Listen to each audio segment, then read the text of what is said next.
السلام عليكم ورحمة الله وبركاته. إن الحمد لله نحمده ونستعينه ونستغفره ونعوذ بالله من شرور أنفسنا ومن سيئات أعمالنا. من يهده الله فلا مضل له ومن يضلل فلا هادي له. وأشهد أن لا إله إلا الله وحده لا شريك له وأشهد أن محمدا عبده ورسوله صلى الله تعالى عليه وعلى آله وصحبه وسلم تسليما كثيرا. أما بعد، فقد قال الإمام البخاري رحمه الله تعالى: كتاب جزاء الصيد، باب جزاء الصيد ونحوه، وقول الله تعالى: لا تقتلوا الصيد وأنتم حرم ومن قتله منكم متعمدا فجزاء مثل ما قتل من النعم، إلى قوله: واتقوا الله الذي إليه تحشرون। সম্মানিত ভাতৃমণ্ডলী, আল্লাহ রাব্বুল আলামিনের প্রশংসা এবং প্রিয় নবী সাল্লাল্লাহু আলাইহি সাল্লামের উপর সালাত ও সালামের পর আজ বুধবার 21শে জিলকাদা 1445 হিজরি মোতাবেক 29শে মে 2024 আমাদের ধারাবাহিক আলোচনা সহিহুল বুখারীর হজের পর্ব, উমরার পর্ব চলে আসছে, তারই কিছু অংশ। আজকে নতুন একটি পর্ব শুরু হচ্ছে, আর তার সম্পর্ক হজ উমরা উভয়ের সাথে। আপনাদের জানা আছে আশা করি যে এহরাম অবস্থায় বেশ কিছু কাজ নিষিদ্ধ, যেগুলো অন্য সময় জায়েজ। অন্য সময় জায়েজ, কিন্তু এহরাম অবস্থায় এই কাজগুলি নিষিদ্ধ। যেমন পুরুষদের জন্য সেলাই করা কাপড় পরা, সুগন্ধি লাগানো, তাই না, মাথা ঢাকা, এইভাবে যেসব নিষিদ্ধ কাজ রয়েছে, তার একটি গুরুত্বপূর্ণ নিষিদ্ধ কাজ হচ্ছে শিকার করা। শিকার করা তো শিকার করা এহরাম অবস্থায় হারাম, নিষেধ। আল্লাহ রাব্বুল আলামিন কোরআনে কারীমের সূরা মায়েদার কয়েকটি আয়াতে বিষয়টি বর্ণনা করেছেন, কোনো জায়গায় সংক্ষেপে, কোনো জায়গায় বিস্তারিত। আর বিষয়টি অত্যন্ত গুরুত্বপূর্ণ। কেউ যদি এহরাম অবস্থায় শিকারী পশু বা পাখি শিকার করে, শিকারী পশু বা পাখি শিকার করে, শিকার মানুষ কি করে? যেগুলো শিকারী পশু বা পাখি শিকার করে, এই শিকার করা নেশা। যেমন মাছ ধরা নেশা, তেমনি স্থলচার প্রাণী যেগুলি শিকারী, সেগুলি শিকার করা এক শ্রেণীর লোকদের নেশা। বনে বনে, জঙ্গলে জঙ্গলে ঘুরে বেড়ায় হরিণ শিকার করার জন্য, খরগোশ শিকার করার জন্য, এইরকমই আরও যেসব শিকারী পশু রয়েছে। তো শিকার করা হারাম। কেউ যদি করে সে বড় গুনাহ করবে, এবং তার জন্য কাফফারা রয়েছে, যার কথাও আল্লাহ রাব্বুল সূরা মায়েদা বর্ণনা করেছেন। তো আজকের পর্ব হচ্ছে কিতাব জাযাইস সাইয়্যিদ। কিতাব জাযাইস সাইয়্যিদ, সাইদ সাদা ইয়াসিদুস সাইদ মানে শিকার করা। শিকার এহরাম অবস্থায়, আসল কথা হচ্ছে এহরাম অবস্থায়, এমনি শিকার করতে তো কোনো অসুবিধা নেই। এহরাম অবস্থায় শিকার যদি কেউ করে তো তার বদলা, জাযাউন মানে বদলা, তার বদলা দিতে হবে। তার বদলা দিতে হবে মানে কাফফারা দিতে হবে, তার ক্ষতিপূরণ দিতে হবে, কাফফারা দিতে হবে। জি, আল্লাহর সন্তুষ্টির জন্য এবং হারাম থেকে মুক্ত হওয়ার জন্য, তওবার জন্য। জি, তো এই হচ্ছে পর্ব। এতে আমরা কয়েকটি পর্বে শেষ করতে পারবো ইনশাআল্লাহ তাআলা।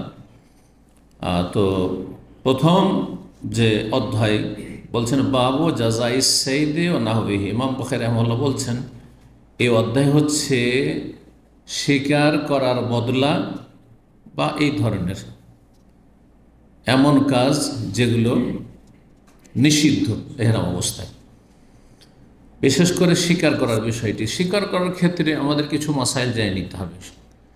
শিকার করা পশু যেগুলি মানুষ শিকার করে, প্রাণী শিকার করে, সেগুলি দুই ভাগে বিভক্ত: স্থলচর প্রাণী আর জলচর প্রাণী। যদি পানির কোনো প্রাণী শিকার করে তো সেটা এহরাম অবস্থায় জায়েজ, জায়েজ। অর্থাৎ মাছ শিকার করে, পানিতে আরও কিছু হইতে পারে মাছ ছাড়া। কারণ আমাদের দেশের মানুষরা যেহেতু হানাফি মযহাবের অনুসারী ছিল, সেজন্য হানাফি মযহাব শুধু মাছ ছাড়া সমুদ্রের কোনো কিছু জায়েজ নয়, এমনকি মাছের মধ্যেও চিংড়ি মাছ মকরুহ তাদের কাছে, তাই না? কাঁকড়া মকরুহ। হ্যাঁ, তারপরে কচ্ছপের বিষয়ে যদি আসেন সেটা তো হারাম তাদের কাছে, ইত্যাদি ইত্যাদি। কিন্তু নবী সাল্লাল্লাহু আলাইহি ওয়াসাল্লাম বলেছেন যে হুয়া তাহুরু মাউহু ওয়াল হিল্লু মাইতাতুহু, সাগরের পানি হচ্ছে পাক এবং পবিত্রতা দানকারী। উযু করতে পারেন যে কোনো জায়গার সাগরের পানি, নদীর পানিতে। ওয়াল হিল্লু মাইতাতুহু, এবং মরা প্রাণী সাগরের কি হালাল। এই কথা বলে হিল্লু সামাকুহু, শুধু মাছ হালাল, মরে গেল হালাল আর জীবিত পেল হালাল, এই কথা বলেছেন। মাইতাতুহু, যে কোনো মুর্দা, মুর্দা মানে জলচর প্রাণী, পানিতেই থাকতে পারে, পানির উপরে উঠিয়ে রাখলে মরে যাবে, আর সেটা কোনো বিষাক্ত নয়, সাপ নয়। বিষাক্ত হলে সে বিষাক্ত হওয়ার কারণে হারাম। তাহলে অনেক কিছু জায়েজ, আপনার রুচি হোক আর নাই হোক, যেগুলি পানিতেই শুধু জীবনযাপন করতে পারে যেসব প্রাণী, আর শুকনো নিয়ে আসলে সেগুলি বাঁচবে না, এমন যদি হয়। আর কিছু প্রাণী আছে উভয়চর প্রাণী, পানিতেও থাকতে পারে শুকনো থাকতে পারে না, ওগুলো আবার হালাল নয়। ঠিক আছে, ওগুলোর ক্ষেত্রে তখন হালাল মশলা জানতে হয়। তো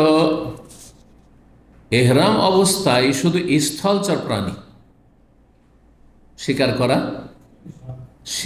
স্থলচর শিকারী, হ্যাঁ, প্রাণী, সে পশু হোক অথবা পাখি হোক, শিকার করা হচ্ছে হারাম।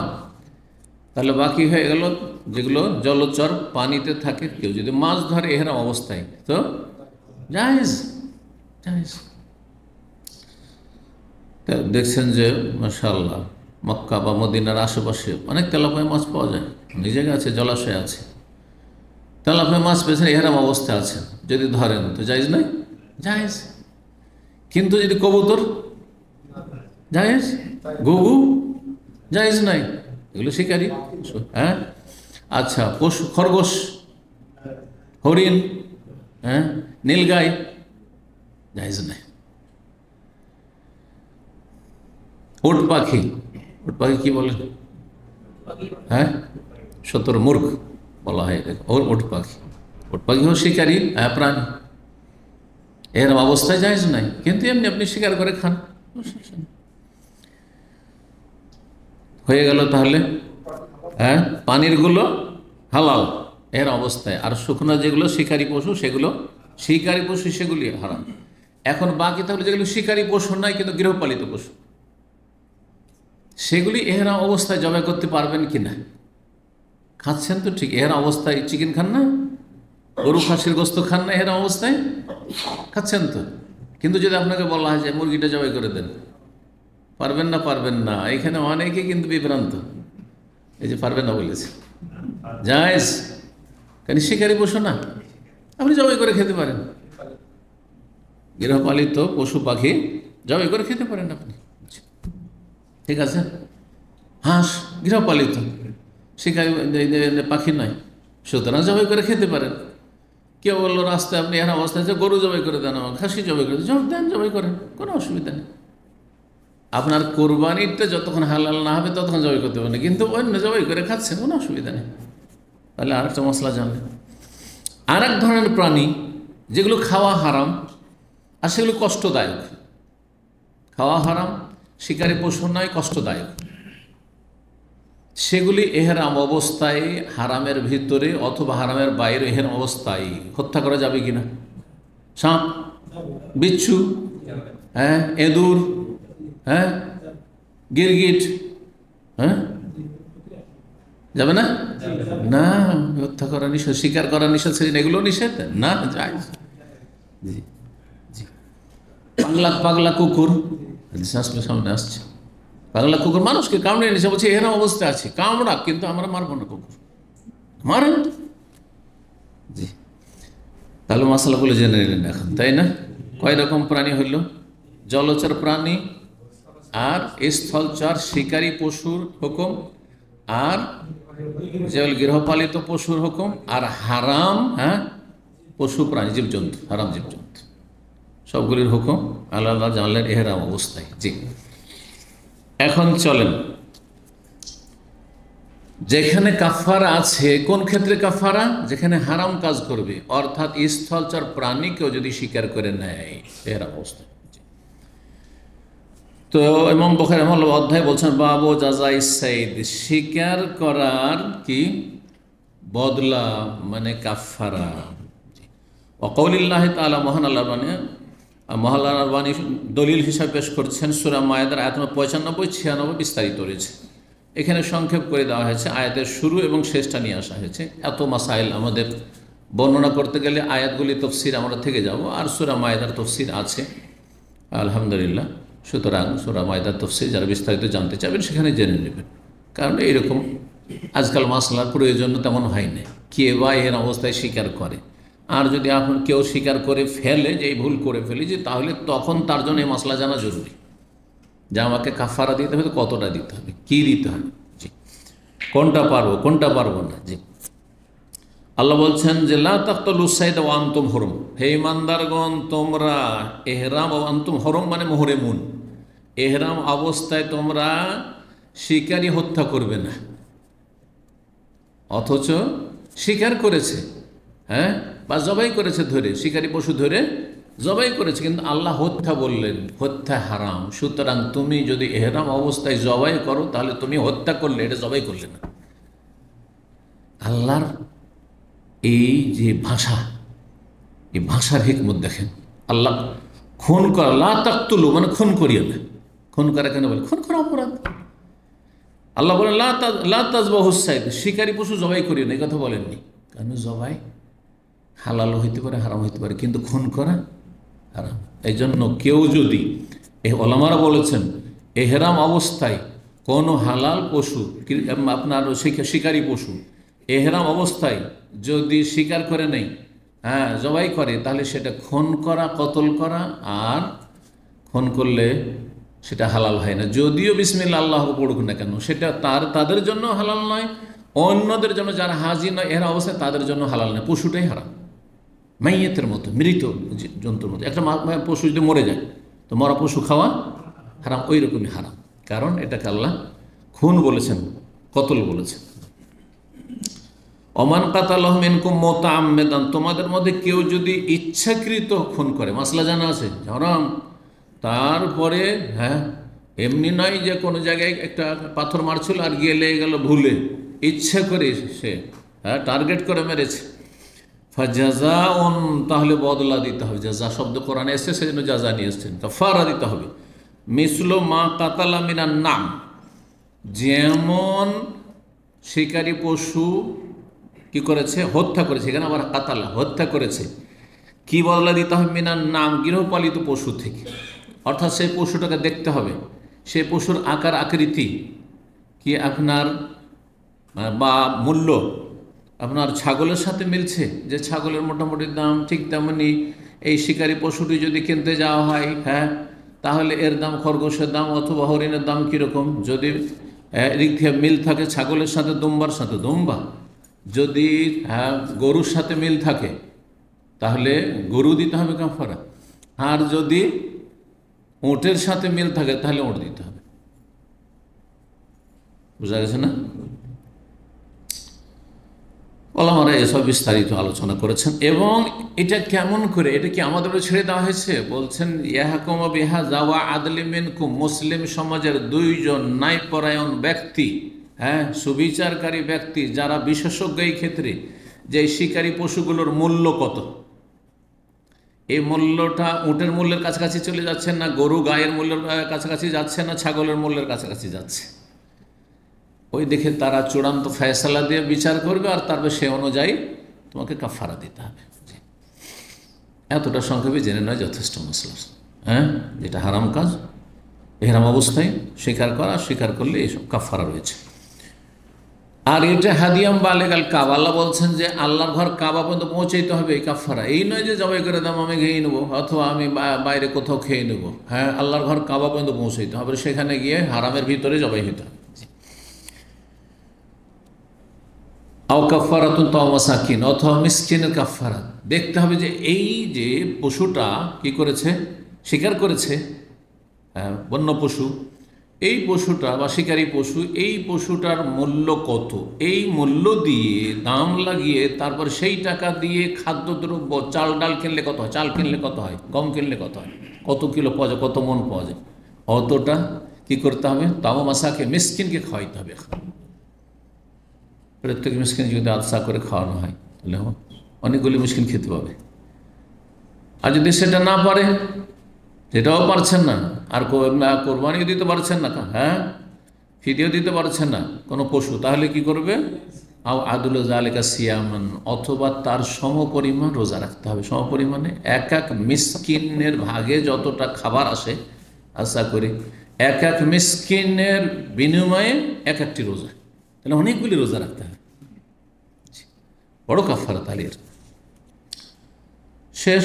আল্লাহ বলছেন ওয়াত্তাকুল্লাহ আল্লাযী ইলাইহি, তো সেই আল্লাহকে ভয় করো যার কাছে তোমাদেরকে একত্রিত হইতে হবে, একত্রিত করা হবে এবং তোমাদের হিসাব হবে, সুতরাং হারাম কাজ করবে না। 2 নম্বর অধ্যায় বলছেন বাবুন, এই অধ্যায় হচ্ছে ইজা সাদাল হালাল ফা আহাদা লিল মুহরিমিস সাইদা আকালাহু, কোন হালাল ব্যক্তি অর্থাৎ এহরাম অবস্থায় নাই, হ্যাঁ অমুহরিম ব্যক্তি, এহরামবিহীন ব্যক্তি, যেটাই বুঝেন, হ্যাঁ শুদ্ধ বাংলা এহরামবিহীন, যে এহরাম অবস্থায় নেই।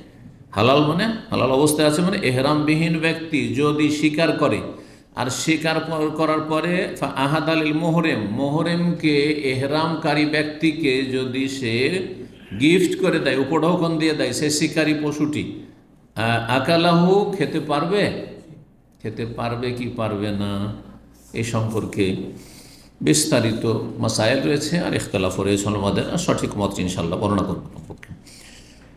বলছেন এই মর্মে আলামিয়ারা ইবনে আব্বাস ও আনাস বিন যাবে বাসান ওয়া ফি গায়রি সাইদি নাহওয়াল ইবল ওয়াল গানাম ওয়াল বাকার ওয়াদ দাজাজ ওয়াল খাইল। এখন শুনেন যে মাসলে বলছেন যে গৃহপালিত পশু জবাই করতে পারবেন এহরাম অবস্থায়। শুনেন, বলছেন আব্দুল্লাহ বিন আব্বাস রাদিয়াল্লাহু আনহু আর আনাস তারা জবাই করাতে কোনো আপত্তি মনে করেননি। আপনি ঘরের পশু, গৃহপালিত পশু, হ্যাঁ জবাই করতে পারেন, আপনি প্রাণী জবাই করতে পারেন। ওয়া ফি গায়রি সাইদ, সেটি শিকারী পশু ছাড়া অন্য পশু, যেমন উট জবাই করতে পারেন, ওয়াল গানাম ছাগল জবাই করতে পারেন, ওয়াল বাকার গরু জবাই করতে পারেন, ওয়াদ দাজাজ মুরগি জবাই করতে পারেন, ওয়াল খাইল আর ঘোড়া জবাই করতে পারেন। ঘোড়ার বস্তু খাওয়া হালাল না হারাম? হালাল। নাহলে জবাই কেন করবেন? যদি হালালই না হয় তাহলে কেন জবাই করবেন? তাহলে সহি হাদিস দ্বারা প্রমাণিত, সহি বুখারী মুসলিম হাদিস দ্বারা যে নবী সাল্লাল্লাহু আলাইহি ওয়াসাল্লাম ঘোড়ার গোস্ত খাওয়ার অনুমতি দিয়েছেন। তারপরে আবু বকর সিদ্দিক রাদিয়াল্লাহু তাআলা আনহু বড় আসমা বলছেন আমরা খেয়েছি, আমরা জবাই করেছি, আমরা খেয়েছি। একমাত্র আবু হানিফা রাহিমাহুল্লাহর মযহাব যে ঘোড়া খাওয়া হারাম, ঘোড়া খাওয়া হারাম। পৃথিবীতে সবচেয়ে বেশি ঘোড়া পাওয়া যায় আপনার রাশিয়ার দিকে। রাশিয়ার আগের সোভিয়েত ইউনিয়নের যতগুলি দেশ আর অধিকাংশ মুসলিম দেশগুলি, যে উজবেকিস্তান, তাজিকিস্তান, আজারবাইজান, এইসব যে দেশগুলো, তুর্কিস্তান, বিভিন্ন যে দেশগুলো আছে না, এইসব দেশে সবচেয়ে বেশি ঘোড়া আছে। আর ওই সব দেশগুলিতে সিংহভাগ হানাফি। তাহলে আল্লাহর এই নিয়ামত খাওয়া থেকে হানাফি মযহাবের অনুসরণ করতে গিয়ে, সহিহ হাদিসের বিপরীত আমল করতে গিয়ে তারা বঞ্চিত খাওয়া থেকে। বলা হচ্ছে যে ইমাম আবু হানিফা রাহিমাহুল্লাহ তার ইন্তেকালের 3 দিন আগে হাদিস যখন জানতে পারলেন তখন তিনি প্রত্যাহার করেছেন তার ফতোয়া আর ফিরে এসেছেন, আর শেষ ফতোয়া দিয়েছেন যে ঘোড়া খাওয়া হালাল। এক কথায় ইমাম আবু হানিফা কি বললো, শাফি মালিক আহমদ কি বললো, সেটা শরীয়ত নয়। শরীয়ত হচ্ছে কাল আল্লাহ কাল রসুল, আল্লাহ কী বলেছেন, রাসূলুল্লাহ কী বলেছেন, সাহাবীরা কী করেছেন। ঠিক আছে, রাসূলুল্লাহ সাল্লাল্লাহু আলাইহি ওয়াসাল্লাম খেতে অনুমতি দিয়েছেন, রাসূলুল্লাহ সাল্লাল্লাহু আলাইহি ওয়াসাল্লামের সামনে সাহাবীরা জবাই করে খেয়েছেন ঘোড়া। কিন্তু দেখেন, একটি পশুতে একাধিক গরজ থাকতে পারে, একাধিক গরজ থাকতে পারে, শুধু একটা গরজ একটা পশুতে থাকে না, ঠিক না? যেমন আমরা গরুর গোস্তও খাই, আবার গরু দিয়ে আমরা চাষাবাদও করি না, করি না? গরুর আবার গাভীর দুধও খায়, জবাই করে সারা জীবন বুড়িয়ে গেছে, ওই বকন থেকে শুরু করে যে বাচ্চা দেওয়া শুরু করেছে 10 বছর 20 বছর, তারপর জবাই করছেন না, আপনি কী করছেন? দুধ খাচ্ছেন, শুধু বাচ্চা দিয়েছে দুধ খাচ্ছে। একাধিক গরজ আছে না নেই? একাধিক গরজ আছে। ওঠে একাধিক গরজ আছে, বাহনেরও কাজ লাগছে, আবার জবাই করে খাচ্ছেন। জি, ঠিক ওই রকমই ঘোড়াতে, কিন্তু একটি গরজ আরেকটি গরজের চাইতে বেশি উপকারী বা গুরুত্বপূর্ণ। ঘোড়ার ক্ষেত্রে ঘোড়ার পিঠে চড়া একটা ফায়দা, আর একটা হচ্ছে তার গোস্ত খাওয়া। কোনটা বেশি উপকারী? চড়াটা, কারণ ঘোড়া দ্রুত ছুটতে পারে, অন্য পশু এইভাবে দ্রুত ছুটতে পারে না। তো সেই জন্য আল্লাহ রাব্বুল আলামিন কোরআনে কারীমে ঘোড়ার যেটা মুখ্য উপকারিতা, আসল উপকারিতা, বরং আল খাইলা আল বিগাল আল হামিরা লিতারকাবুহা জিনা, ঘোড়া, খচ্চর আর গাধা লিতারকাবুহা তোমাদের বাহনের জন্য আর তোমাদের সাজসজ্জা, শোভা সৌন্দর্যের জন্য। যার বাড়িতে ঘোড়া রাখে কি চমৎকার লাগে, তারাকেও ভালো লাগে আর লোকজন দেখতে আসে। আমাদের এলাকায় এক মন্ত্রী মিনিস্টার ছিল মুসলিম, তো তার বাড়িতে ঘোড়া, লক্ষ লক্ষ টাকা দামের ঘোড়া, শুধু পুষতো দেখার জন্য, আর দূর থেকে লোকেরা দেখতে আসতো। আমি যে মাদ্রাসায় একসময় যৌবনকালে শিক্ষকতা করেছি মদিনা আসার আগে, সেখান থেকে আমরাও দেখতে গেছি, ওর চল ঘোড়াটা দেখে আসি, কারণ আমাদের সাথে ঘোড়া ওইরকম ঘোড়া দেখতে পাওয়া যায়, বিদেশি ঘোড়া। তো যাই হোক, কিন্তু তার মানে এই নয় যে খাওয়া জায়েজ নয়, খাওয়া জায়েজ, এটি সঠিক নয়। এই জন্য ইমাম বুখারী ঘোড়ার কথা উল্লেখ করেছেন। জি, ইউকালো, তারপরে তফসির করছেন, কারণ এই শব্দগুলি ওই সূরায়ে মায়েদাতে এসছে। আদলো জালেক, আদলুন মানে মিসলো, মানে মতো, আদল মানে মতো, অনুরূপ। ফাইজা কোসেরাত, কিন্তু ওইটাকে যদি আদল না পড়ে ঈদল বলেন, আদল মানে ইনসাফ হয়, আদল মানে সুবিচার, কারণ সুবিচার মানে অনুরূপ, মানে সমান সমান, যার যেটা হক সেটা দিবেন আপনি, এর সাথে মিল আছে। ঈদুল্লুন যদি পড়েন, ওর মানে হচ্ছে জেনাতুন, মানে সমান। ঈদুল্লাহ জালেকা মানে এর সমান, ঈদুল মানে সমান। আর এখান থেকে ভাইরা ভাইকে আরবিতে আদিল বলে, সেখানে হয়তো আজ পর্যন্ত শোনেননি।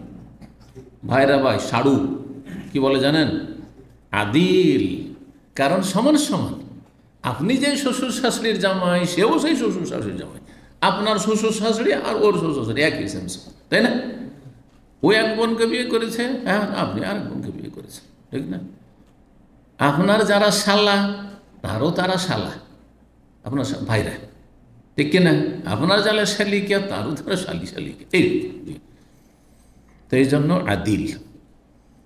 আর দুলাভাইকে কি বলে, সম্বন্ধীকে কি বলে, ওইটি থাকলো, একসাথে এত শিখিয়ে দেবো না, হাদিস পড়াচ্ছি। আচ্ছা, ঠিক আছে, চলো। অনেক সময় আরবদের সাথে কথা বলতে গিয়ে আর আসে না, যে কেমন করে বুঝাবো যে এটা আমার, হ্যাঁ হ্যাঁ ভাইরা।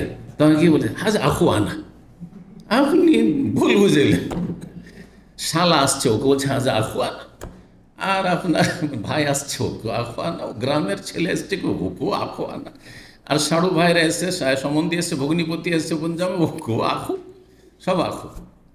এটা তার বোঝানো হইল না, প্রত্যেকটা একটা শব্দ আছে, আপনার ভাষাতে আছে, আর আরবিতে নেই, অবশ্যই আছে। জি, তো এই জন্য বলা হয়। জি, তো তো আদলন ঈদুল্লন দুটোর সাথে আদিলের মিল আছে, কিন্তু দুটোর সাথে আপনি সমান সমান, ওই বাড়িতে আপনি সে বাড়ির জামা, সেও সে বাড়ির জামা, সমান, এদিক থেকে সমানের অর্থ আছে। আর তার অনুরূপ, হ্যাঁ, যেমন আপনি তেমন সে। জি, আর একটি শব্দ এসছে এখানে, কেয়ামান। কেয়ামান মানে কি? সূরা মায়েদার আয়াত নম্বর 97। আর কেয়ামান মানে হচ্ছে কেওয়ামান, বলছেন কেওয়ামান। কেওয়াম কাকে বলা হয়? মা ইয়াকুমু বিহিল মাঈশা, জীবন উপকরণ। এমন উচ্চ বাংলা একটু বলে দিলাম যে অনেকে এটা উঠাইতে পারবেন না, যে জীবন উপকরণ মানে কি। দেখি কে বুঝেছেন, বুঝা? কেন অনেক অঞ্চলের সাধারণ মানুষ ওরা বাংলা অত জানে না, বলছে আপনার বাংলা ভারী, অথচ সবচেয়ে সহজ বাংলা আমি বলি, কিন্তু আপনি তো বলবেন মাস্টারেনি, কিন্তু ওই তো বলতে পারবেনি। জীবন উপকরণ, হ্যাঁ, এটা একটা মাস্টার। কিন্তু জীবন মানে যার মাধ্যমে আপনি জীবন যাপন করছেন, যেটা খেয়ে দিয়ে ভোগ করে, বা যেটার মাধ্যমে আপনি বেঁচে আছেন, সেটা টাকা পয়সা হোক, আর খাদ্য হোক, আর পানীয় হোক, হ্যাঁ, বেঁচে থাকা জীবনযাপনের মাধ্যম। উপকরণ মানে মাধ্যম। এটা হচ্ছে শাব্দিক অর্থ। আর কেউ কেউ অর্থ করেছেন কেয়ামান, কেওয়ামান মানে কল্যাণ। তাতে কল্যাণ আছে, খাবারে কল্যাণ আছে, পানিতে কল্যাণ আছে, আপনার টাকা পয়সাতে কল্যাণ আছে। টাকা পয়সা ছাড়া বাঁচতে পারবেন আপনি নাকি?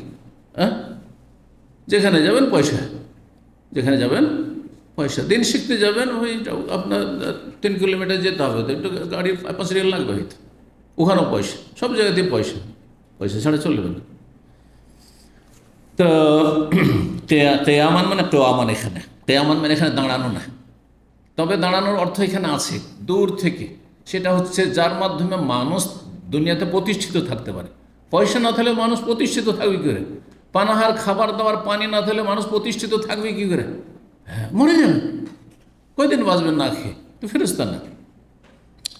ইয়াদেলুন, তবে ইয়াদেলুন যে রয়েছে সূরা আনআমে, সুম্মাল্লাযীনা কাফারু বিরাব্বিহিম ইয়াদেলুন, অতঃপর যারা কাফের তারা তাদের রবের সাথে ইয়াদেলুন, সমকক্ষ সমতুল্য করেছে তাদের দেবদেবীকে, দরগা দুর্গাকে। আল্লাহর কাছে না চেয়ে জিলানির কাছে চায়, হ্যাঁ, খাজা বাবার কাছে চাই, হ্যাঁ, কেউ দুর্গাতে চায়, কেউ দরগাতে চায়। ইয়াদেলুন, আল্লাহ সমকক্ষ সমতুল্য করে দিয়েছে। যা আল্লাহর হক আল্লাহ দেন সেগুলি মানুষ সম্পর্কে মনে রাখে তারা দিতে পারে, অথবা প্রতিমা দিতে পারে, অথবা মরা মানুষ যে দাফন হয়ে আছে, কোন কালে দাফন হয়েছে, কোথায় চলে গেছে পচে সরে, তার সম্পর্কে মনে হচ্ছে সে মরেও মরেনি, কিন্তু আত্মগোপন করেছে। নাউযুবিল্লাহ, সে কি কুফরি আকীদা এগুলো। জি, এরা কি করে মুসলিম থাকতে পারে? যাই হোক, 1821 নম্বর হাদিস একটি হাদিস কিছু শব্দের, বাক্যের পার্থক্যের সাথে কয়েকবার করে আসবে। এই শিকার সম্পর্কে আব্দুল্লাহ বিন আবি কাতাদা বলছেন, ইনতালাক আবি আমাল হুদাইবিয়াতে, আমার বাবা আবু কাতাদা রাদিয়াল্লাহু তাআলা হুদাইবিয়ার বছর বাড়ি থেকে বেরোলেন, কিন্তু তিনি গিয়েছিলেন শত্রুদের খোঁজ খবর রাখার জন্য। উমরায় যাচ্ছেন, আর মক্কা এখনো কাফেরদের দখলে। আর যদি শত্রুদের খোঁজ খবর না রাখেন যে ডানে বামে কোথায় শত্রু আছে, যে কোনো শত্রু আক্রমণ করে মেরে দিতে পারে, তাই না? এই জন্য কিছু লোককে পাঠানো চলে, তোমরা রাস্তাগুলো আগে দেখবে যে কোথায় শত্রু দল আছে বা তারা আসছে নাকি, সম্ভাবনা আছে যে এসে রাস্তাতে তারা আমাদেরকে বাধাগ্রস্ত করবে। আর তাই করেছিল, হুদাইবিয়া যেতে চলে এসছে শত্রু সামনে, না আগে বাড়তে দেবো না, দিলই না আগে বাড়তে। তো তিনি এহরাম বাঁধেননি, যেহেতু শত্রুদের যে কোনো সময় মোকাবেলা করতে হইতে পারে, তিনি এহরাম অবস্থায় ছিলেন না। এই কথাটি আসবে। তো বলছেন ফাহরাম আসব, তার সাথী সঙ্গীরা তো এহরাম করেছিল, আলম হল তিনি এহরাম বাঁধেননি, মানে আমার আব্বা এহরাম বাঁধেননি।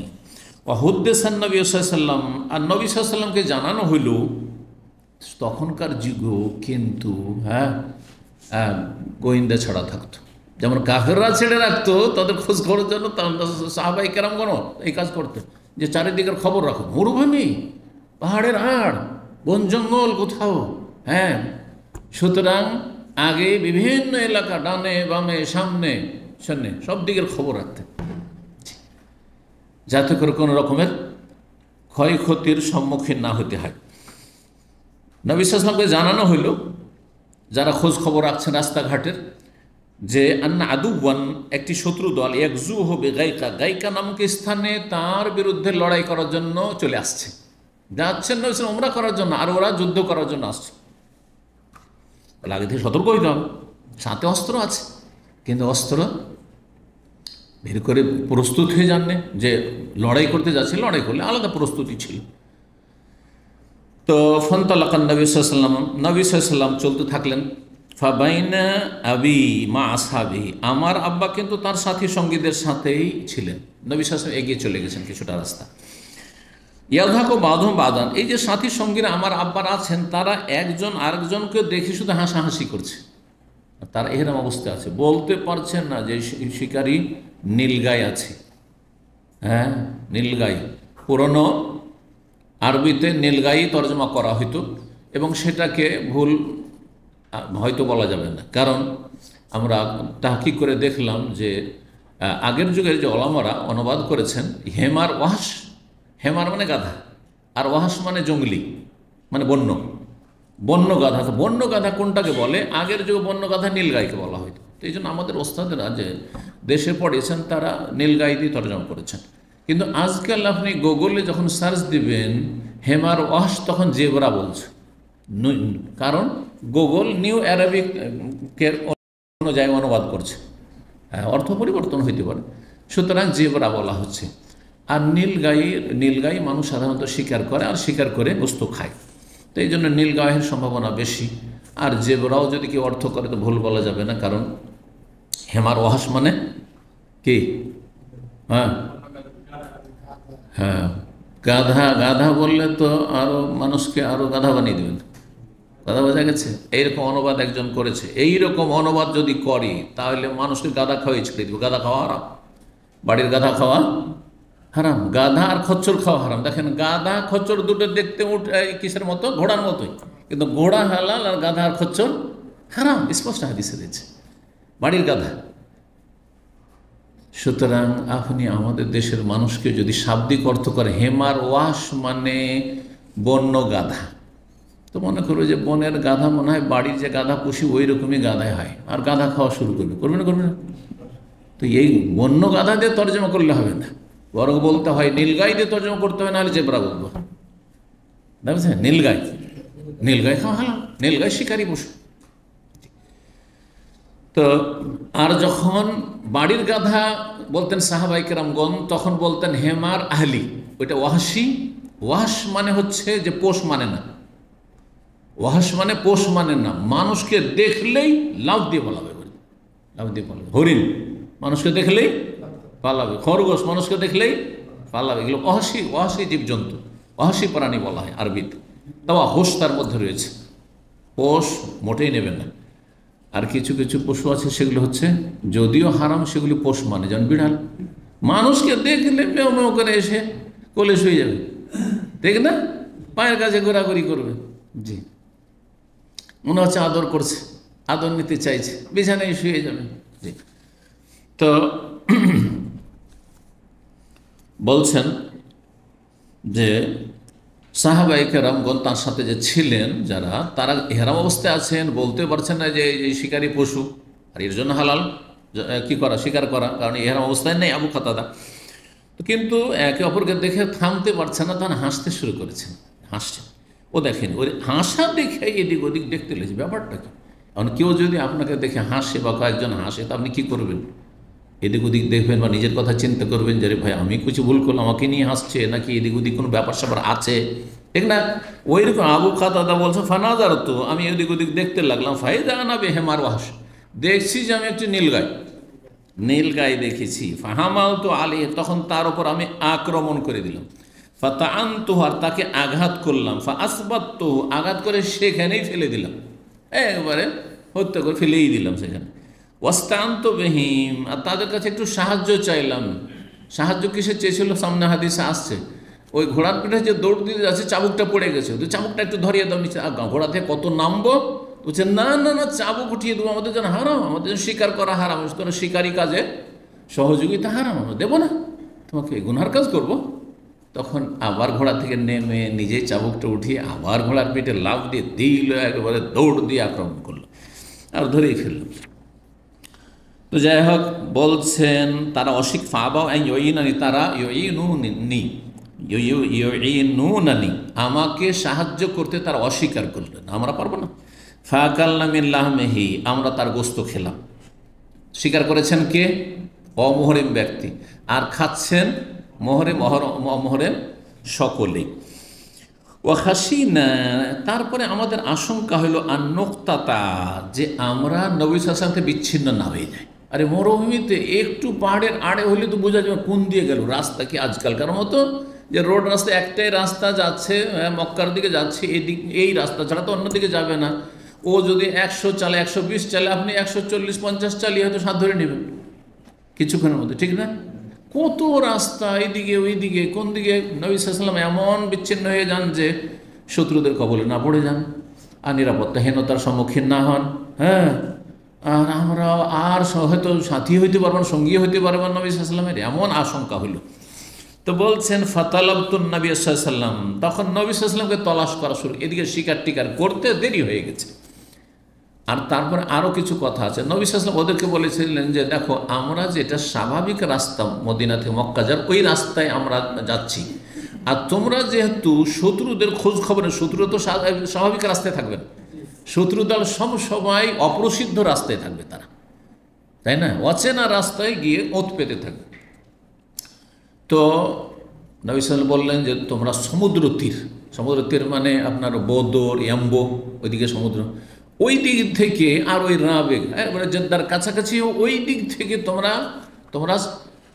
আপনার সাগর তীরবর্তী এলাকা দিয়ে তোমরা কি করো, একটু শত্রুদের সন্ধান রাখো, খোঁজ খবর রাখো, আর তারপর আমাদের সাথে মিলিত হও। এই জন্য খানিকটা দূরে হয়ে গেছেন।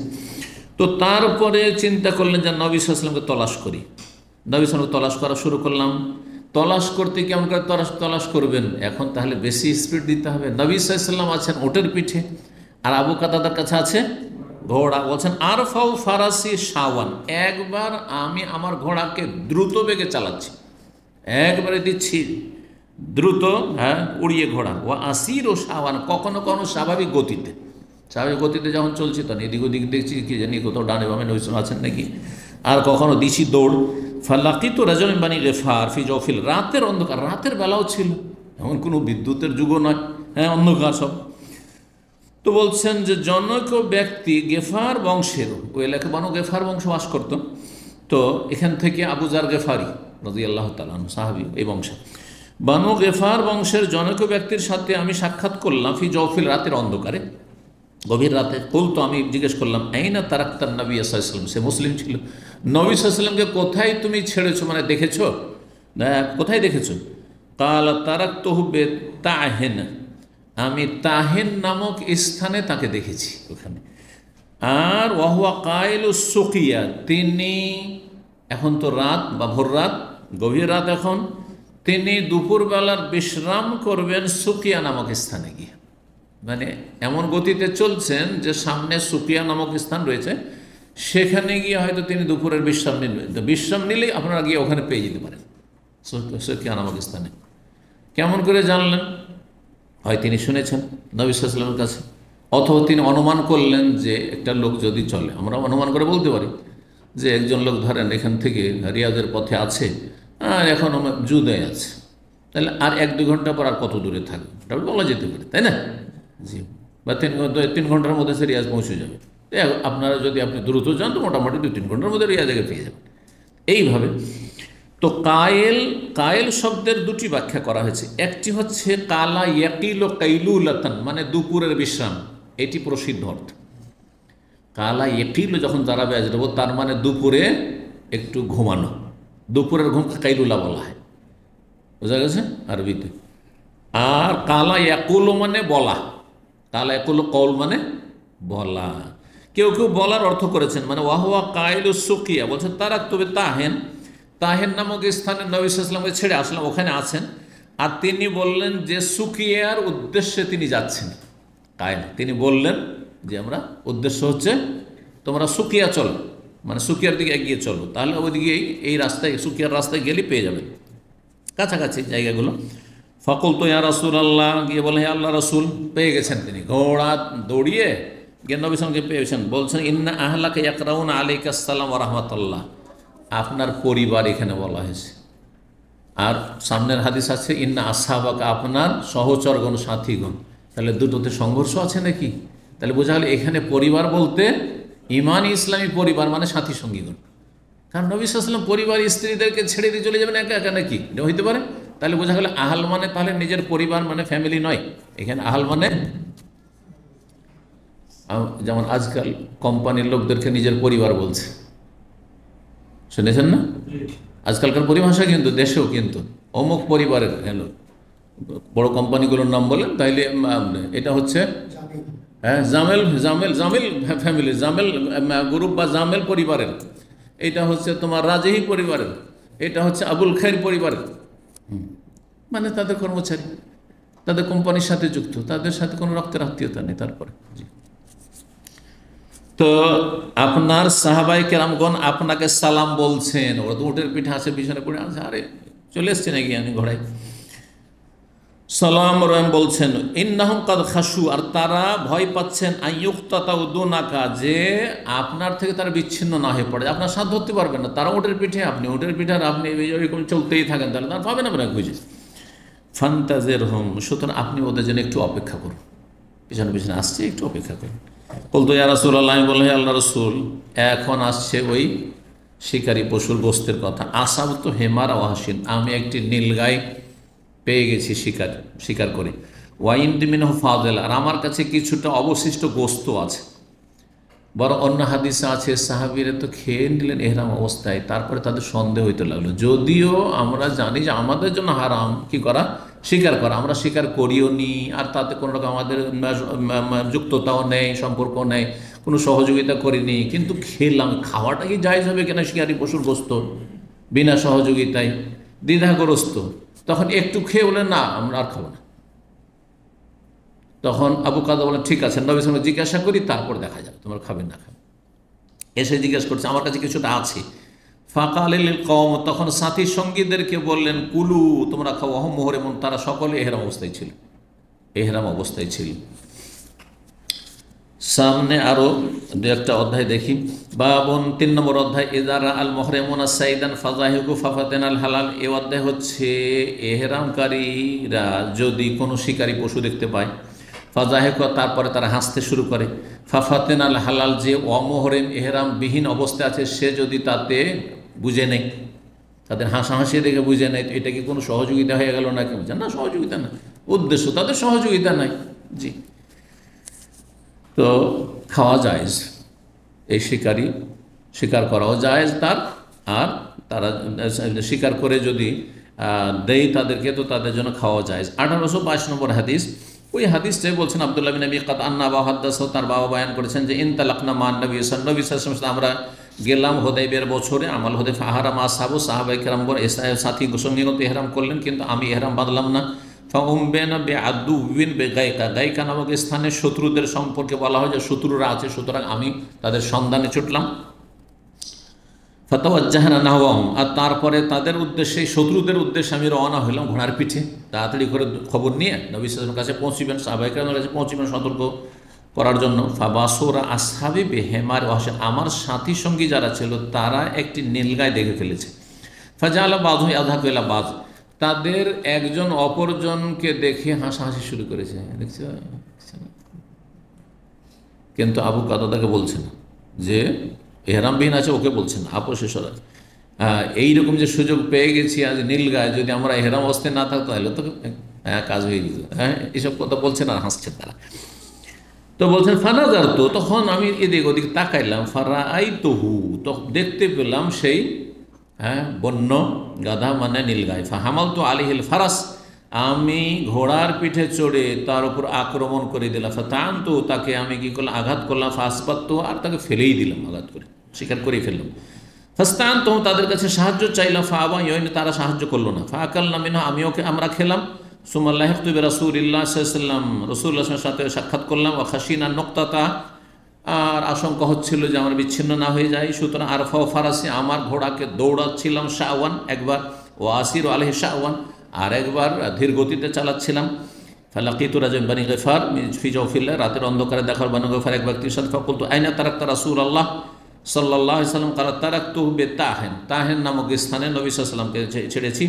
ওয়া কাইলুন সুকিয়া, তিনি বিশ্রাম করবেন দুপুরে সুকিয়াতে, অথবা তিনি বললেন যে সুকিয়ার দিকে তিনি যাচ্ছেন। ফালাহিকতু বিরাসূলিল্লাহ সাল্লাল্লাহু আলাইহি ওয়াসাল্লাম, রাসূলুল্লাহর সাথে আমি সাক্ষাৎ করলাম। হাত্তা আতাইতু, পৌঁছে গেলাম। ফাকুলতু ইয়া রাসূলুল্লাহ ইন্না আসহাবাকা আরসাল ইয়াকরাউন, এই যে ইন্না আসহাবাকা, আপনার সাথী সঙ্গীগণ, এখানে আহলাকা পরিবার নেই, ঠিক না? আর একটি শব্দ আর একটি শব্দের ব্যাখ্যা করবে, একটি হাদিস আর একটি হাদিসের ব্যাখ্যা করে। আপনাকে সালাম বলছেন, আল্লাহর রহমত আপনার ওপর হোক। ওয়া ইন্নাহুম কাদ খাশাউ, তাদের ভয় হচ্ছে আইয়াক্তাতিহুমুল আদু ওয়া দুনাকা, যে তাদেরকে আপনার থেকে শত্রুরা বিচ্ছিন্ন না করে দেয়, আপনাকে আলাদা করে দিল আর সাথীদেরকে আলাদা করে দিল, যাতে করে কেউ কারো খবর না রাখতে পারে, আর আপনার হোক অথবা তাদেরই হোক ক্ষতি না করে দেয়, আক্রমণ না করে দেয়। ফানজুর হুম, তাদের জন্য অপেক্ষা করুন। অনজুর, নাজার আনজর মানে দেখা হয়, নাজার আনজর মানে ইন্তজার করা, অপেক্ষা করা। এখানে ইন্তাজের অর্থ, কারণ আগের হাদিসে ইন্তাজের শব্দটি এসছে। ফাফালা, তাই করলেন, নবী সাল্লাল্লাহু আলাইহি ওয়াসাল্লাম অপেক্ষা করলেন। ফাকুলতু ইয়া রাসূলুল্লাহ ইন্না ইসসাদনা হিমার ওয়াহশিন, আমরা কিন্তু একটি নীলগাই শিকার করেছি। ওয়া ইন্না ইনদানা মিনহু ফাদিলা, আর আমাদের কাছে কিছু অবশিষ্ট গোশত আছে। রাসূলুল্লাহ বললেন সাহাবায়ে কেরামদেরকে কুলু, তোমরা খাও, ওয়াহুম মুহরিমুন, তারা ইহরাম অবস্থায় ছিল। তাহলে যদি হাসাহাসিতে বুঝে নেই, ইশারা ইঙ্গিত করলেন না, কোনো সহায়তা করলেন না, তাহলে ইহরাম অবস্থায় থাকলেও খাওয়া জায়েজ। জি, কিন্তু জীবিত অবস্থায় যেন হাদিয়া না দেয়, যে গোস্ত যেন দেয়। কারণ আগে হাদিস আসছে, এক সাহাবী এনে সাআব বিন জাসামা জীবিত একটি শিকারী পশু নিয়ে এসে যখন হাদিয়া দিলেন নবী সাল্লাল্লাহু আলাইহি ওয়াসাল্লাম, নবী সাল্লাল্লাহু আলাইহি ওয়াসাল্লাম বললেন আমরা ইহরাম অবস্থায় কবুল করতে পারবো না। এটা একটা অবস্থা, জীবিত অবস্থা না দেয়। কারণ জীবিত অস্তিত্ব ওদেরকে জবাই করতে হবে, তার শিকার জবাই করতে হবে। বা যদি অন্য কেউ জবাই করে, কিন্তু একবারে জীবিত অবস্থায় না, নেওয়া যাবে না। আর একটা হচ্ছে যে যেই ব্যক্তি শিকার করেছে সে নিজের জন্য শিকার করেছে না এহরাম অবস্থায় থাকা লোকদের জন্য। যদি নিজের জন্য শিকার করার অন্যদেরকে দেয় এহরাম অবস্থায় থাকা লোককে, তাহলে তো জায়েজ, আমি আমার জন্যই করেছি কিন্তু আপনাদেরকেও দিলাম, জায়েজ খাওয়া এহরামকারীদের জন্য বা এহরাম অবস্থায় যারা আছে তাদের জন্য। কিন্তু যদি উদ্দেশ্য তার থাকে যে আমি যেহেতু এহরামবিহীন আছি, স্বীকার করিনি, আর আপনাদের জন্য আমি স্বীকার করেছি, এই নিয়তে স্বীকার আপনাদেরকে খাওয়াবো সেজন্য স্বীকার করেছি, তবুও খাওয়া যায় না, তবুও খাওয়া যায়। বিভিন্ন যে পরস্পর বিরোধী হাদিসগুলো বাহ্যিক রয়েছে সবগুলি সমন্বয় করলে এই মজহাবটি হচ্ছে অধিকাংশ আইম্মায়ে কেরামদের, এটি হচ্ছে হাদিস সম্মত। আর একদল বলছেন যে এহরাম অবস্থায় স্বীকার করা জায়েজ, হ্যাঁ। আর একদল বলছেন যেন মোটেই খাওয়া যাবে না, খাওয়া যায়। আর একদল বলছেন মোটেই খাওয়া যাবে না, কিন্তু সেই মতগুলি ঠিক নাই। বাবুন, এ অধ্যায় হচ্ছে লা ইউইনুল মুহরিমুল হালাল ফি কাতলিস সাইদ। এহরামকারী ব্যক্তি অমুহরিমকে বা এহরামবিহীন ব্যক্তিকে সাহায্য করবেন না কোনো শিকারী পশু হত্যা করার জন্য বা শিকার করার জন্য। 1823 নম্বর হাদিস বর্ণনা করছেন আবু কাতাদা কুন্না মা রাসূলিল বিল কাহা। কাহা নামক স্থানে ছিল মদিনা থেকে 3 মারহালা দূরে, সালাসু মারাহিল। বলছেন আবু কাতাদা কুন্না মা নাসবিল কাহা মিন্নাল মুহরিম মিন্নাল গায়রুল মুহরিম, আমাদের মধ্যে কেউ এহরাম অবস্থায় ছিল, কেউ বিনা এহরামে ছিল। ফারাআইতু আসহাবি ইয়াতারাউনা শান, আমার সাথী সঙ্গীদেরকে দেখছি যে কোনো কিছু যেন দেখাদেখি করছে, হ্যাঁ, একে অপরকে মনে হচ্ছে দেখাচ্ছে, দেখাদেখি করছে। ফানাজার, তো আমি দেখলাম, চিন্তা করেছি কি দেখছে দেখি তো। ফাইদা হেমার অহসেন, দেখলাম যে একটি নীলগাই। তারপরে বলছেন ইয়ানি ওয়াকাস, সেই সময় আমি নীলগাইটি শিকার করতে দৌড় দিব, ঘোড়ার পিঠে আছি, আর আমার চাবুকটি পড়ে গেল হাত থেকে। ফাঁকাল, তখন তারা বলল লা নুইনুকা আলাইহি বিশাইইন, আমরা কিন্তু সাহায্য করবো না। চাবুক উঠিয়ে চেয়েছিল যে দেন, উঠিয়ে দেন, না না উঠিয়ে দেবেন, সাহায্য করবেন। ইন্না মুহরিমুন, আমরা এর অবস্থা আছে। ফাতানাওয়ালতু, আমি নিজে হাতে নিলাম চাবুকটি। ফাখালতু, সেটা ধরলাম। সুম্মা আতাইতুল হেমারা, তারপরে সেই নীলগায়ের কাছাকাছি আসলাম। মিওয়ারায় আকমাতেন, একটি টিলার আড় হতে। শিকার করলে মুখোমুখি শিকার করা যায় না, মানুষ দেখলে তো পালিয়ে যাবে, তাই না? তাহলে পিছন দিক থেকে আসছে, টিলার আড় হয়ে আসছে, আর টিলার আড় থেকে এসে আঘাত করছে। ফাকারতুহু, তাকে আমি আহত করলাম, জখম করে দিলাম। হ্যাঁ, ফাকারুহা শামসুদ্দোহা, যে সামুদ সম্প্রদায় যে উটকে তারা কী করেছিল, হ্যাঁ, প্রথম আহত করেছিল, তারপরে জবাই করেছিল। তো আকারুহা আল্লাহ বলছে। ফাতাই তো বেহি আসহাবি, তারপরে সেটা নিয়ে আমার সাথীদের কাছে আসলাম। ফাকালা বাজন, কিছু লোকের বললো কুলু, খাও, অসুবিধা নেই। কালা বাজন, কেউ বললো না খাও, খাওয়া চলবে না, আমরা এরা অবস্থায় আছি। ইখতিলাফ হয়ে গেল তাদের, কেউ বলছে খাবো, কেউ বলছে খাবো না, কেউ খাও, খেও না। নবী সাল্লাল্লাহু আলাইহি ওয়াসাল্লামের কাছে আসলাম, ওয়াহুয়া আমামান, আমাদের সামনেই তিনি ছিলেন। ফাসাল, তো তাকে জিজ্ঞাসা, ফাকালা কুলুহু হালালুন, তোমরা খাও, তোমাদের জন্য হালাল। জি। কাল আল্লাহ না, আমরা ইযহাবু ইলা সালিহ ফাসালুহু আন হাযা ওয়া গায়রি কদম আলাইনা হাহুন। যাই হোক, ওই হাদিসের সনদের কিছু অংশ বলছেন। 5 নম্বর অধ্যায় বাবুন, এই অধ্যায়ে লা ইউশিরুল মুহরিম ইলা সাইদ, এহরামকারী ব্যক্তি শিকারী পশুর দিকে ইশারা ইঙ্গিত করবে না। ধরেন একটা লোক আছে বিনা এহরামে, আর একজন এহরামে, বা কিছু লোক এহরামে আছে, এটা ইশারাও করা যাবে না। ইশারা করলে হ্যাঁ সেটা হারাম হয়ে যাবে, গুনার কাজ, ওর জন্য হারাম কাজ, এহরাম পরিপন্থী কাজ। তো বলছেন যে ইশারা ইঙ্গিত করা যাবে, লেকা ইয়াস্তাদুল হালাল, যাতে করে হালাল ব্যক্তি তাকে স্বীকার করতে পারে, সেই জন্য ইশারা ইঙ্গিত করা এটাও চলবে না। 1824 নম্বর হাদিস, ওই আগের হাদিসই, এই জন্য তাড়াতাড়ি করে চলে যাচ্ছি, যেটা নতুন শব্দ হবে তর্জমা করে দেবো। আন্না রাসূলুল্লাহ খারাজা হাজ্জান, রাসূলুল্লাহ হজে বেরিয়েছিলেন। কেমন কথা হয়ে গেল, বলছেন হজে বেরিয়েছিলেন, অথচ ঘটনা হচ্ছে হুদাইবিয়ার বছর, হুদাইবিয়া হজে গেছেন, ওমরা গেছিলেন, ওমরায়। তাহলে বোঝা গেল হাজ্জান মানে এখানে শাব্দিক অর্থ, উদ্দেশ্য না, এখানে ভাব অর্থ। হ্যাঁ, হাজ্জা ইয়াহুজ্জ হচ্ছে মানে উদ্দেশ্য করা, আল্লাহর ঘরকে উদ্দেশ্য করে যাওয়া। আর ওমরাও এক ধরনের হজ, এই জন্য কেউ কেউ ছোটো হজ, হজ আসকার হাদিস এসছে, হাজ্জুল আসকার, ছোটো হজ। তো হাজ্জান মানে এখানে ওমরাতান, ওমরার উদ্দেশ্যে আমরা বেরিয়েছিলাম। ফাখারাজু মাহু, আর তারপরে তারাও বেরিয়েছে নবী সাল্লাল্লাহু আলাইহি ওয়াসাল্লাম। ফাসারাফা তায়ফাতুম মিনহুম, একদল অন্যদিকে তারা ফিরে গেছেন। ফিহিম আবু কাতাদার, একজন আবু কাতাদা, অন্য রাস্তায় তারা গেছিলেন। ফাকালা, নবী সাল্লাল্লাহু আলাইহি ওয়াসাল্লাম তাদেরকে বলে, খুযু সাহিল আল বাহরি, ওই যে হাদিসটা, তোমরা সাগর তীরবর্তী রাস্তা তোমরা অবলম্বন করো, তোমরা সাগরের কিনারা কিনারা যে রাস্তা রয়েছে সেই রাস্তা ধরো। হাত্তা নালতাকে, সামনে গিয়ে আমরা সাক্ষাৎ করব। ফাখাজু সাহেল আল বাহার, তারা তখন আমার সাথী সঙ্গীরা রাস্তা ধরেছিল সাগর তীরবর্তী রাস্তা। ফালাম্মান সারাফু, তারপরে তারা যখন ফিরে আসলো, আহারাম কুল্লুম, সবাই এহরাম বাঁধো, ইল্লা বাকাত আবু কাতাদাল্লাম ইহর এহরাম বাঁধেনি। ফাবাইনাহুম ইয়াসিরুন, আর তারা চলতেছিল। ইজরা হোমরা ওয়াহসিন, হোমর হেমারের বহুবচন। তাহলে একটি শুধু দেখেনি, একাধিক দেখেছে। হ্যাঁ, আরও কয়েকটি ছিল, বাকিগুলো পালিয়ে গেছে, একটা শিকার করেছে। তো হঠাৎ করে দেখছে যে বন্য গাধা মানে নীলগাই। ফাহামাল আবু কাতাদা আল হোমর, আবু কাতাদা আক্রমণ করলেন শিকার করার জন্য সেসব নীলগাইয়ের ওপর। ফাকারা মিনা আতান, একটি মাদি নীলগাই তিনি শিকার করে ফেলেন। আতান বলা হয় গাধিকে, গাধিকে বলা হয় মাদি। মাদি বলেন না, নর আর মাদি, জি। ফানাজালু, তারপরে তারা অবতরণ করলো। ফাকালু মিল্লাহিয়া, তারপরে তারা গোশত তারা পাক করে খেলো। ফকালু, তারপরে তারা বললো আনাকুল লাহমা সাইদ নাহনা মুহরিমুন, খাওয়া দাওয়ার পরে তাদের চিন্তা হলো কেমন হইলো, খাওয়াটা হালাল হইল না হারাম হইল। খেয়ে তো নিলাম, কিন্তু সন্দেহ যে আমরা কি খেতে পারবো শিকারী পশুর গোস্ত, অথচ আমরা এর অবস্থায় আছি। ফাহামাল্লা মা বেকমিল্লাহমিন, অবশিষ্ট যে গোস্ত ছিল সেটাকে বহন করে নিয়ে চললাম। মিল্লাহমিল আতান, সেই আপনার যে মাদি নীলগায়ের গোস্ত। ফালাম্মা আতাউ রাসূল আল্লাহ রাসূল কাছে যখন সাহাবীরা আসলেন, তারা বলে ইয়া রাসূল ইন্না কুন্না আহরাম, আমরা তো এহরাম বেঁধেছিলাম। ওয়াকাদ কান আবু কাতাদ এহরাম বাঁধেনি। ফারায়না হোমরা ওয়াহসিন, একটি আমরা নীলগায় দেখেছিলাম বা কিছু নীলগায় দেখেছিলাম, আর আবু কাতাদ আক্রমণ করে দিল, তার মধ্যে একটি মাদে নীলগায় শিকার করেছিল। ফানাজালনা, আমরা অবতরণ করেছি আর আমরা তার গোস্ত খেয়েছি। সুম্মা কুলনা, তারপর চিন্তা করলাম যে আমাদের খাওয়াটা কি ঠিক হইল এহরাম অবস্থায়। ফাহামাল্লা বাবা মিল্লাহমিয়া, সুতরাং যে অবশিষ্ট গোস্ত ছিল সেগুলো নিয়ে এসেছি।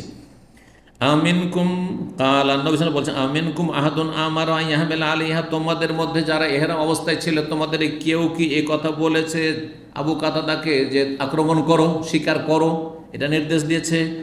আশারা এলে, অথবা ইঙ্গিত করেছে যে দেখো দেখো দেখো দেখো, এরকম করেছে?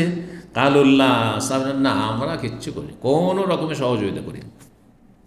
কালা, তখন বললেন ফাকুলু মা বাকিমিল্লাহ, অবশিষ্ট যে গোস্ত রয়েছে তাহলে তোমরা খেতে পারো, কারণ তোমাদের তাতে কোনো রকমের যুক্ততা নেই। 6 নম্বর অধ্যায়, বাবন, এই অধ্যায় হচ্ছে এজা আহদালিল মুহরিম হেমারান ওয়াহশিয়ান হাইয়ান লাম ইয়াকবাল।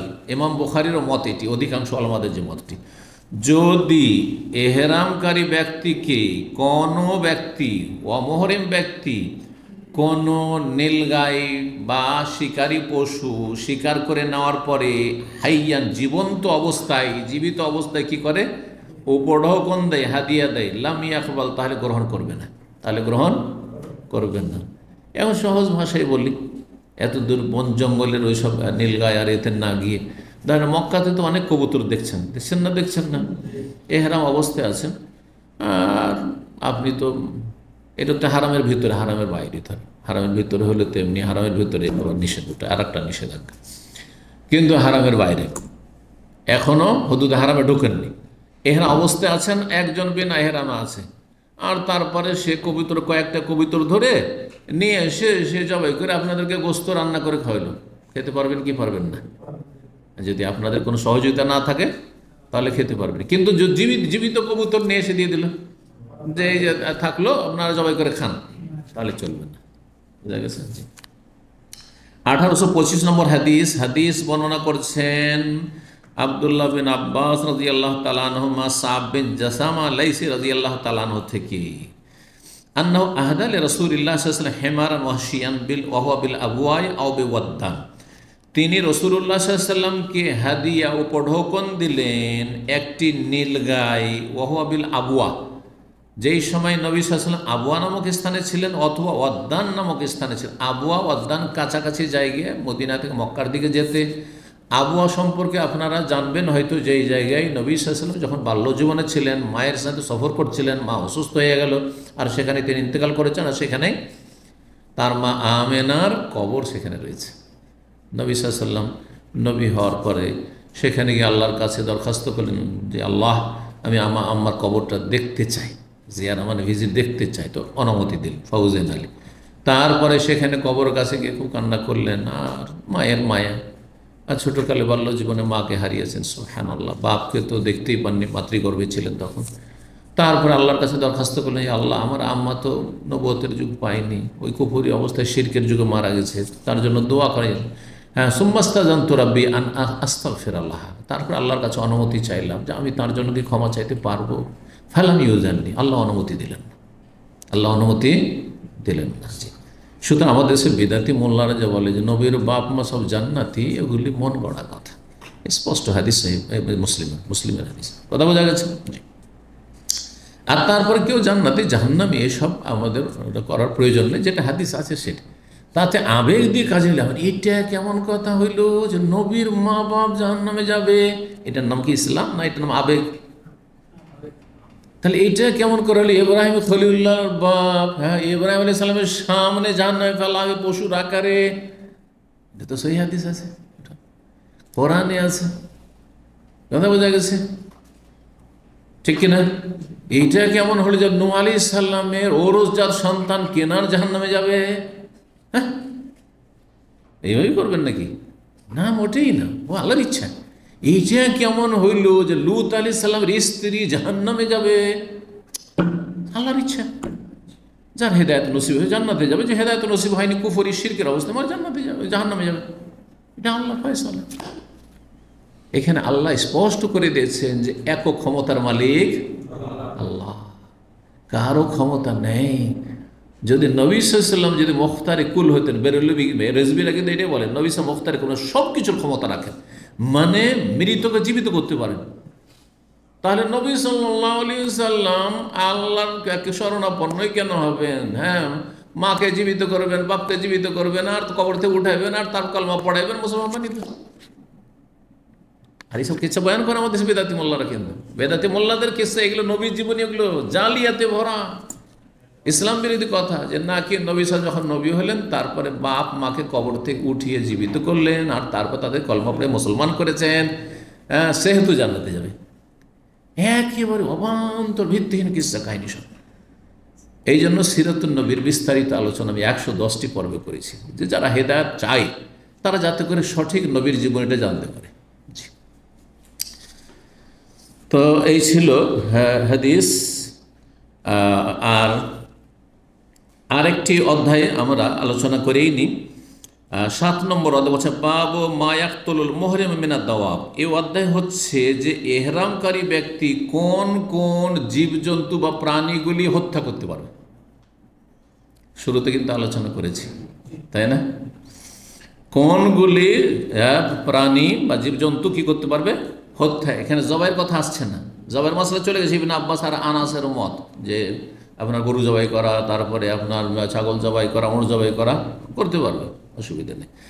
এইখানে যেগুলো প্রাণী সেগুলো হচ্ছে কষ্টদায়ক প্রাণী, ক্ষতিকর প্রাণী। 1826 নম্বর হাদিস আব্দুল্লাহ বিন উমর রাদিয়াল্লাহু তাআলা আনহু বর্ণনা করছেন, আন্না রাসূলুল্লাহ সাল্লাল্লাহু আলাইহি ওয়াসাল্লাম বলেন, খামসুন মিনাদ দাওয়াবি, দাব্বাতুনের বহু বচন দাওয়াব। আর দাব্বাতুন বলা হয় মায়া দুব্ব আর, ভূপৃষ্ঠে যেসব প্রাণী চলাফেরা করে সবগুলি দাব্বা। এই জন্য আল্লাহ ওয়া মা মিন দাব্বাতিন ফিল আরদি ইল্লা আলাল্লাহি রিজকুহা, যে কোনো প্রাণী রয়েছে ভূপৃষ্ঠে, আল্লাহর দায়িত্ব হচ্ছে তাদের রিজিক দেওয়া। পিপিলিকা থেকে শুরু করে এই মানুষ পর্যন্ত, হ্যাঁ, উপকারী অপকারী, হ্যাঁ, সমস্ত প্রাণীর, যার প্রাণ আছে সেই প্রাণী সমস্ত রিজিকের মালিক কে? আর রিজিকের চাবিকাঠি কার কাছে? ইল্লা আলাল্লাহি রিজকুহা ওয়া ইয়ালা মুস্তাকাররাহা ওয়া মুস্তাওদাহা, এবং তার অবস্থান আল্লাহ জানছে, যে কার জন্ম কোথায়, আর শৈশব বাল্যজীবন কোথায়, আর তারপরে কর্মজীবন কোথায়। কোনোদিন চিন্তা করতে পেরেছিলেন যখন আপনি গ্রামে, যখন স্কুলে মাদ্রাসায় পড়েছেন, প্রাইমারিতে বা হাই স্কুলে, যে আমার রুজি রিজিক সৌদি আরব থেকে আসবে? কোনোদিন কেউ ভাবতে পেরেছে? মুস্তাওদাহা, তার স্টোর, মুস্তাওদা আজকাল স্টোরকে বলছে, যে কোথায় আমার রিজিকের স্টোর আছে? সৌদি আরবে। সারা জীবনটা কেটে গেল সৌদি আরব, 35 বছর। জীবনে তো সে এক জায়গায় কোনো 35 বছর থাকেনি। চিন্তা করুন আপনি, আল্লাহ ছাড়া কেউ জানে না। সুবহানাল্লাহ, এবং আল্লাহর দায়িত্ব রিজিক, কাকে কোথা থেকে রিজিক দিবেন, কাকে ব্যবসা থেকে, কাকে দিন মজুর করে, আর কাকে প্রবাস থেকে, আল্লাহ ভালো জানেন। জি, আল্লাহু আকবার। তো যাই হোক, 5 রকমের প্রাণী আছে, লাইসা আলাল মুহরিমে ফি কাতলিহিন্না জুনাহ, ইহরামকারী ব্যক্তি যদি সেগুলিকে হত্যা করে তাতে কোনো গুনাহ নেই। 5 রকমের প্রাণী কি কি সামনের হাদিসে আসছে। ইবনে ওমর থেকে আমি শুনেছি 1827 নম্বর হাদিস, বলছেন তিনি হাদ্দাসাতনি ইহদা নিসওয়াতিন নবী, নবী সাল্লাল্লাহু আলাইহি ওয়াসাল্লামের জনৈক সহধর্মিনী বর্ণনা করেছেন, মানে ইবনে ওমর বর্ণনা করছেন নবী সাল্লাল্লাহু আলাইহি ওয়াসাল্লামের কোনো বিবি থেকে, যে কোনো বিবি হইতে পারে, তার মধ্যে এক বিবি তো তার বোন আপন হাফসা রাদিয়াল্লাহু তাআলা।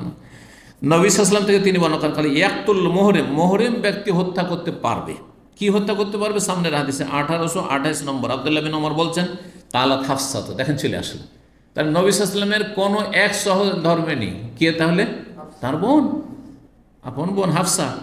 বলছেন হাফসা বলেছেন কালা রাসূলুল্লাহ সাল্লাল্লাহু আলাইহি ওয়াসাল্লাম খামসু মিনাদ দাওয়া, 5 রকমের প্রাণী আছে, জন্তু আছে, লা হারাজা আলা মান কাতালাহুন্না, কোনো আপত্তি নেই, গুনাহ নেই ওই ব্যক্তির জন্য যে সেগুলিকে হত্যা করবে। আল গোরাব, কাক, কাউয়া, ওয়াল হেদা, চিল, ওয়াল ফারা, এইরকম চিলের মতো যদি কোনো ক্ষতিকর, যদি চিল বলতে চিল শুধু না, চিলের মতোই যদি ধরেন ওইরকমই কোনো প্রাণী আছে যেটা ক্ষতি করছে আপনার এলাকায়, সেটা হয়তো আরব দেশে ছিল না, অন্য দেশে থাকতে পারে। জি, ওয়াল ফারা, তো এইরকমই হচ্ছে ইঁদুর। হ্যাঁ, ইঁদুরের মতো আমাদের দেশে আরও আছে, কি আছে এটা বলেন? হ্যাঁ, জি, যেগুলো ক্ষতি করে, যদি ক্ষতি করে, ধরেন আপনার বাড়ির ক্ষতি করছে, আপনার সংসারের ক্ষতি করছে ইত্যাদি। ওয়াল আকরাম, আর বিচ্ছু, আরব দেশে বেশি বিচ্ছু, আর কিন্তু সাপ আমাদের দেশে বেশি। ওয়াল কালবুর, আকুর, আর পাগলা কুকুর। আকুর বলা আকারে একরো, মানে কামড় দেওয়া, যেই কুকুরে কামড়ে নেয়। কোন কুকুরে কামড়ায়? পাগলা কুকুরে। এই জন্য ভাব অর্থ হচ্ছে পাগলা কুকুর, ভাব অর্থ, শাব্দিক অর্থ হচ্ছে এমন কুকুর যে কামড় দিয়ে দেয় রাস্তাঘাটে মানুষকে, পথচারীদেরকে। আচ্ছা, এখানে বিচ্ছু বলা হলো, কিন্তু সাপ তো বলা হলো না। তাহলে যদি শুধু শব্দতে সীমিত রাখেন তাহলে সাপ মারবেন না? সাপ আরও মারাত্মক, হ্যাঁ, বিচ্ছুর চাইতে।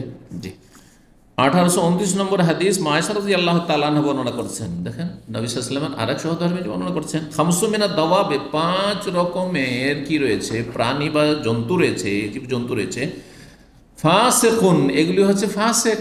আবার ইকুন ফাসেক, মানুষ যদি ফাসেক হয় মানে পাপিষ্ঠ, আর হ্যাঁ জীবজন্তু প্রাণী বা ফাসেক মানে হচ্ছে ক্ষতিকর, ক্ষতিকর।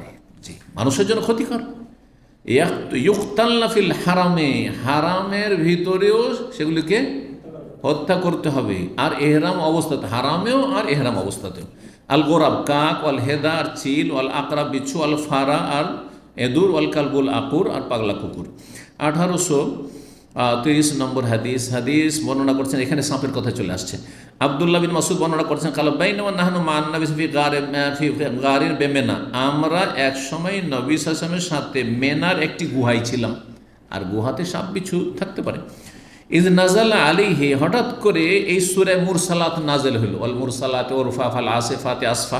জি, ওয়াইন্নাহু লা ইয়াতলুহা, নবী সাল্লাল্লাহু আলাইহি ওয়াসাল্লাম সেটি তেলাওয়াত করেছেন। ওয়াইন্নী লা আতালাক্কাহ মিন ফিহি, নবী সাল্লাল্লাহু আলাইহি ওয়াসাল্লামের মোবারক মুখ থেকে সাথে সাথে আমি মুখস্থ করার চেষ্টা করছি, যেমনই নাজল হচ্ছে তেমনই আমি শোনার পরে নবী সাল্লাল্লাহু আলাইহি ওয়াসাল্লাম পাঠ করছেন আর মুখস্থের চেষ্টা করছি। ওয়াইন্না ফাহু লা রাতবুন ফিহা, আর সেই সময় নবী সাল্লাল্লাহু আলাইহি ওয়াসাল্লামের মোবারক মুখ এই সূরা তেলাওয়াতে সিক্ত ছিল। সিক্ত ছিল মানে কি? মানুষ কথা বললে তখন রস আসে, হ্যাঁ, মুখে রস আসে। এমনি চুপ থাকে কিন্তু এত রস আসবে না। দেখেন আমার যত কথা বলবেন তত কিন্তু রস আসবে, হ্যাঁ, থুতু আসবে। তো সিক্ত ছিল মানে তেলাওয়াত চলতে আছে, নবী সাল্লাল্লাহু আলাইহি ওয়াসাল্লাম সূরা মুরসালাত তেলাওয়াত করতে আছেন, ওই অবস্থায় মুখস্থ করছি। তার মানে একবারে সাথে সাথে আমিও মুখস্থর চেষ্টা করি যেমনই নাযিল হয়েছে। এই জন্য ইবনে মাসউদ রাদিয়াল্লাহু তাআলা প্রখ্যাত হাফেজ এবং কারি ছিলেন। জি জি। তারপরে বলছে ইজ ওয়াসাবাত আলাইনা হাইয়া, হঠাৎ করে লাফ দিয়ে পড়লো আমাদের সামনে একটি সাপ। হাইয়াতুন মানে সাপ। ফাকাল নবী সাল বলে উকতুলুহা, একে হত্যা করো, মারো। ফাবতাদার না, আমরা দৌড় দিলাম মারার জন্য। ফাজাহাবাদ, কিন্তু সেটি পালিয়ে গেল, মারতে পারলাম না। ফাকাল নবী সাল বলে ওকিয়াত শাররাকুম, সেই সাপটিও তোমাদের অনিষ্ট থেকে রক্ষা পেল। কামা ওকিতুম শাররাহা, যেমন তোমরাও তার অনিষ্ট থেকে রক্ষা পেলে। সাপ বাঁচলো তোমাদের অনিষ্ট থেকে, আর তোমরা বাঁচলে তার অনিষ্ট থেকে। কারণ সাপ হয় মানুষকে কামড় দিয়ে দিবে, হ্যাঁ তোমাদের ক্ষতি হয়ে যেত, আর না হয় সাপ মানুষ মেরে দিবে, তো দুটার কোনোটাই হইল না। যাক, তোমরাও বাঁচলে আর সাপও বাঁচো, এটা হচ্ছে উদ্দেশ্য। সর্বশেষ হাদিস 1831 নম্বর হাদিস বর্ণনা করেছেন উরওয়া ইবনে জুবাইর মা আয়েশা রাদিয়াল্লাহু তাআলা আনহা তার খালা থেকে, জাওজিন নবী সাল্লাল্লাহু আলাইহি ওয়াসাল্লাম সহধর্মিনী, আন্না রাসূলুল্লাহ সাল্লাল্লাহু আলাইহি ওয়াসাল্লাম ক্বালা লিল ওয়াজাগি, নবী সাল্লাল্লাহু গিরগিট সম্পর্কে বলেছেন। গিরগিট সম্পর্কে বলেছেন, কি বলেছেন? ফুয়াইসেক, এটি হচ্ছে কি ক্ষতিকর। ফুয়াইসেক ফাসেকের তাসগীর, মানে বলবেন গুনাহগার, পাপিষ্ট, হ্যাঁ, সীমা লঙ্ঘনকারী পশু, এটা বলা যায়। ফাসাক আফসাক মানে বেরিয়ে যাওয়া, তো যে সীমা লঙ্ঘন করে সে বেরিয়ে যায় মানে সীমা থেকে। তো ক্ষতিকর প্রাণী। ওয়ালাম আসমাহু আমারা বেকাতলি, তবে আমি নবী সাল্লাল্লাহু আলাইহি ওয়াসাল্লামের কাছে শুনিনি যে তিনি সেটি হত্যা করার নির্দেশ দিয়েছেন। কাল আবু আব্দুল্লাহ, ইমাম বুখারী রাহিমাহুল্লাহ এই হাদিস নিয়ে এসে বলছে, ইন্নামা আরাদনা বেহাজা, আমি যে এই হাদিসটি নিয়ে এসেছি, এটা নিয়ে আসার উদ্দেশ্য হচ্ছে আন্না মেনা মেনাল হারামে, মেনা হচ্ছে হারামের অন্তর্ভুক্ত, হারামের এলাকার ভিতরে। মেনাও হারামে, মুজদালেফা হারামে, আরাফার কাছাকাছি হারাম শেষ হচ্ছে, আর তারপরে আরাফার ময়দানটি হারামের বাইরে আছে এদিকে। ও আন্নাহুম লাম ইয়ারাউ বিকাতিল হাইয়াতে বাসান, যখন মেনার গুহাতে সাপটি দেখা গেছিল আর নবী সাল্লাল্লাহু আলাইহি ওয়াসাল্লাম সাপটিকে হত্যা করার নির্দেশ দিলেন, তাহলে কি বোঝা গেল যে হারামের এলাকাতেও যদি বিষাক্ত কিছু পান বা ক্ষতিকর প্রাণী পান যেটা ক্ষতি করতে পারে, তাহলে কি করতে পারবেন? হত্যা করতে পারবেন। যেমন কাক, চিল ইত্যাদি, এঁদুর, বিচ্ছু, আর কি বলা হলো? কুকুর, যে কুকুর মানুষকে কামড় দিয়ে দেয়। ও আন্নাহুম লাম ইয়ারাউ বিকাতিল হাইয়াতে বাসান, আর তারা নবী সাল্লাল্লাহু আলাইহি ওয়াসাল্লাম সাহাবায়ে কেরামগণ তারা সাপকে হত্যা করায় কোনো আপত্তি মনে করেননি। সেই জন্য তো নবী সাল্লাল্লাহু আলাইহি ওয়াসাল্লাম তাদেরকে বলেছেন যে সাপটিকে হত্যা করো। যদিও হত্যা করতে পারেননি, সাপ গিয়ে লুকিয়ে গেল। এখানে আজকের আলোচনা শেষ করছি। ও জাযাকুমুল্লাহু খাইরান, ওয়া সাল্লাল্লাহু আলা নবিয়িনা মুহাম্মদ ওয়া আলা আলিহি ওয়া সাহবিহি আজমাইন।